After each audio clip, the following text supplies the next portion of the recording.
రండి ఇడ్లీ బజ్జియా ఏమేమి ఉన్నాయి? పూరి బజ్జి గారి దోశ ఉప్మా ఏం లేవు. ఇడ్లీ ఏగలు ఉన్నాయి కట్టేమంటావా? చట్నీ అంటే రండి మా హోటల్లో వేడి వేడిగా ఉన్నాయి. పక్క హోటల్లో పాసిపోయినవి అన్ని ఉన్నాయి. నారాయణమ్మ ఇడ్లీ కట్టవా?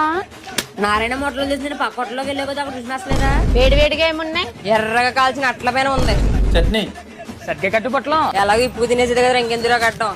రాత్రి చట్నీ పొద్దున్న చట్నీ కలిపి వాళ్ళే తినేస్తారు. నారాయణమ్మ చట్నీ సూపర్. నేను చెప్పానా నా చేతితో ఒట్టు కట్టుకోసట్లే తినేస్తారు. బజ్జీ లాంటి బల్లి ఉందే.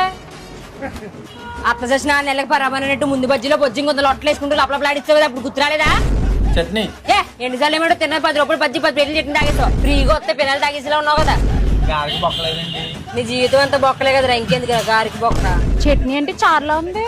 మా హోటల్లో చారులాగైనా ఉంది. దాని ఒడ్డోళ్ళకి వెళ్ళి గెంజేసాడు అది. నారాయణమ్మ ఏంటి ఈ మధ్య మీ కూతురు కనిపించలేదు? మా అమ్మాయి సిటీలో ఉంటుంది కదా జాబ్ చేస్తుంది అక్కడ. ఏదో ఉన్నాడు మొన్న ఎంటర్ అయింది. ఇప్పుడు తినడం తొంగడం. మీ పాప ఏం నేర్చుకున్నా కొంచెం చెప్తావా?